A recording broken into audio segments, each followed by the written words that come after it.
台湾的山区袂少，而且山林内底嘛有真侪当散步的步道。台湾千里步道协会从2006年开始投入步道的修复，昨天因办第4届英运步道赛的这个奖项。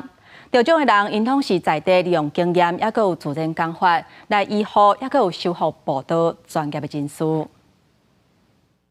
有一些缝隙，让小鱼可以躲啊。配合石虎是出名的景点，也是古早猎鱼的方式，代表海洋渔业文化的一层。不过，想要维持石虎的完整，需要专业的师傅来修理。其中，乌西乡红螺村的石虎工班，利用专业的塔贴工艺，搭配水文海流的知识，要传承石虎的修复技艺。自己家有时候就是跟着长辈一起再下去修，最主要是潮汐，从近的开始一直修到远的。年轻人返乡回来，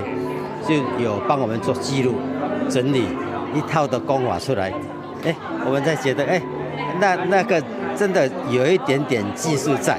利用在地环境，会当将压的天然资源，加石虎也是山林的步道修理好，这拢是步道师必须掌握的工作。台湾千里步道协会为2006年开始投入步道修复，今年办理第4届的英语步道赛的颁奖，来表扬步道赛为环境和文化的奉献。为了我，就要把很多地方的这个弄得最平，让这个我自己最好走，不是的。我们开始要注意到说，有生物的多样，也有共同大家在这个生命的世界里面共生共存。我们去标的每个案子都没有人要标，没有人要用手去做步道，这么辛苦的爬到山顶上，所以我们永远标得到，因为那是不是一个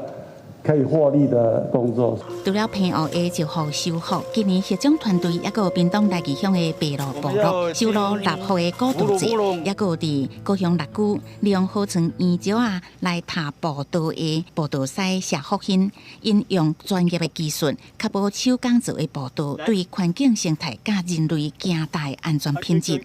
记者综合报道。